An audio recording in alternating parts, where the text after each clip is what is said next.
and say it.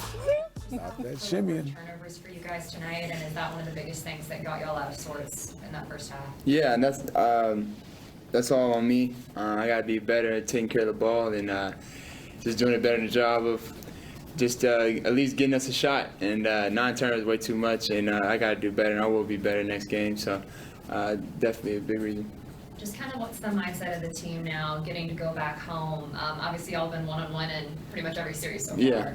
No, it's exciting being able to go back home. We wanted to steal one on the road.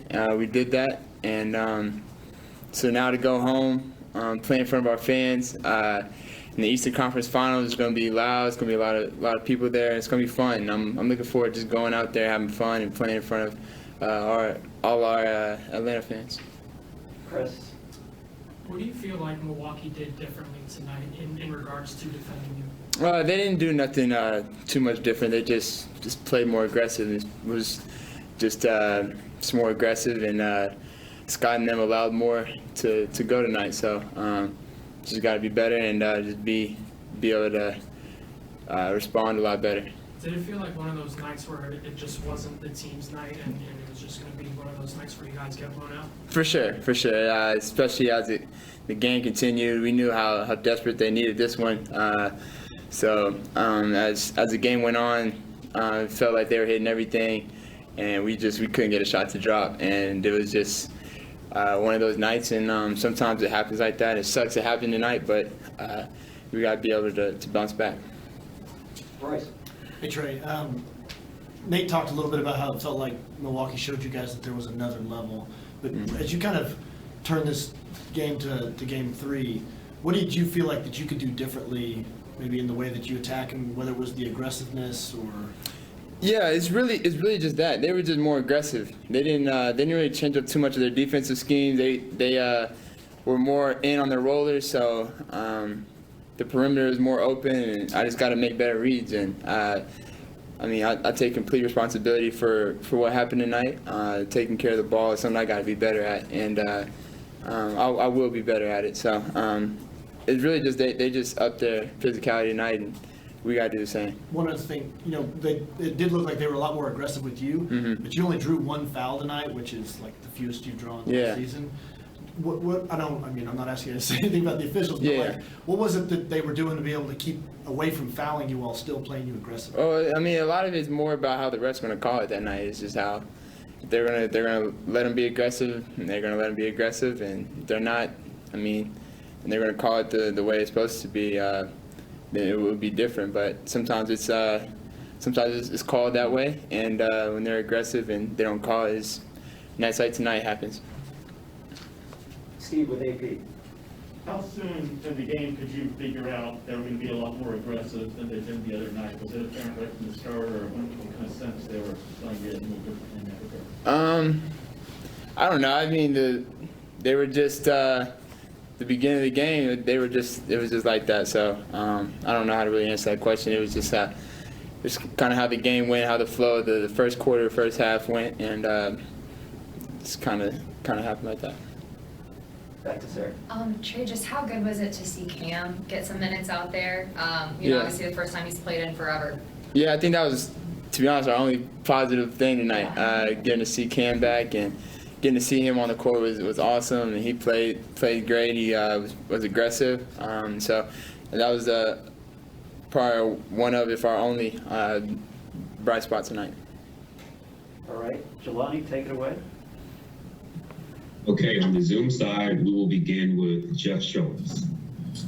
Trey, I'm just wondering, it's pretty rare for you to be able to, or for you to be sitting on the bench for the whole fourth quarter watching the game. What's going through your mind during that period? Are you trying to figure out what happened? Are you thinking about the next game? Are you just trying to relax? What's going through your mind then? There's a lot of things. I'm just trying to figure out how it got to that point, what I can do better for the next game, and just already thinking about getting back home to Atlanta and playing in front of everybody. Just going out and having fun. So I'm really just excited that we get to go home and bring a conference finals energy type atmosphere back to the ATO. Nathan Addison. Hey, what's going on, Trey? What's the difference in the physicality that you've adjusted to in this series compared to the previous ones against the Knicks and the Sixers? I mean, every series has been physical. I mean, the Knicks and the Sixers are two of the top 3 defenses in the league. Sixers had 3 all defensive players on their team. I've seen physicality from defenders all playoffs, and I mean it's nothing new. So I just got to be able to respond and be better next game. Raphael Haynes from the 3-point conversion.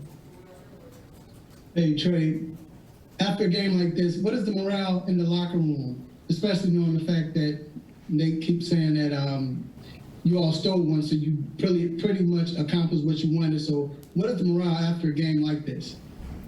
I mean, just understanding we get to go home and we got a chance to bounce back. I mean, all we hope for is a chance to bounce back, and we get one, and we just gotta be ready. Back to Chris. When you have a game like this one, what goes through your heads to kind of erase this and act like, you know, it didn't happen? Yeah, I mean, you can't erase it. I mean, you got to learn from it. I mean, every game, every loss is a learning experience, and it's an opportunity for you to learn. And tonight I can learn a lot. I can learn how to be better and taking care of the ball. And if I know we get a shot up, we got some guys who can make shots. So I just got to do a better job of taking care of the ball next game. Last 2 from Davide and then Maria. Hey Trey, obviously this was probably the worst game that your team had in this playoffs. How did you turn page and look forward? What do you focus on from now on till Sunday? Really, you just gotta watch film. I mean, as soon as you get on the plane, just as soon as you get back, really just watch film, see what we could have got better at, and make the right adjustments, and just be ready for Sunday. Final question from Maria. Hi, Trey. Despite the loss, how would you describe your team's collective effort throughout these 2 games against the Bucks? And how would you also describe the mentality that you guys have to step up and get ready, in this case, for Game 3? Yeah, I mean, what was the first question? I'm sorry. Oh, about your team's collective effort throughout this series. Oh yeah, I mean we've been playing hard. We got guys that are banged up, and I mean when Bogey's out there banged up, playing his heart out, playing hard. Just shots just ain't going in for him right now, and I mean we just got to find a way to dig deep and keep fighting. And we've been fighting all series, these first 2 games, and tonight just wasn't our night. And sometimes it's like that. And we got to figure out a way to bounce back, and we will. Thank you, Trey. Another tweet, this one from ESPN Stats and Information. Trae Young drew 1 foul tonight, guys.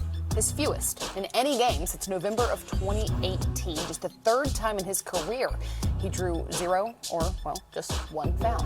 He drew 9 in Game 1. That was impressive. Yeah. 9 in 1 game, and obviously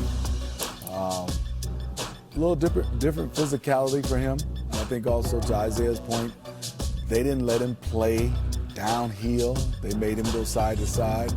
He's probably going to have to get off the ball a little bit, try to come off screens. And then when you look at this picture, right, you see the big guys, hands up, hands out.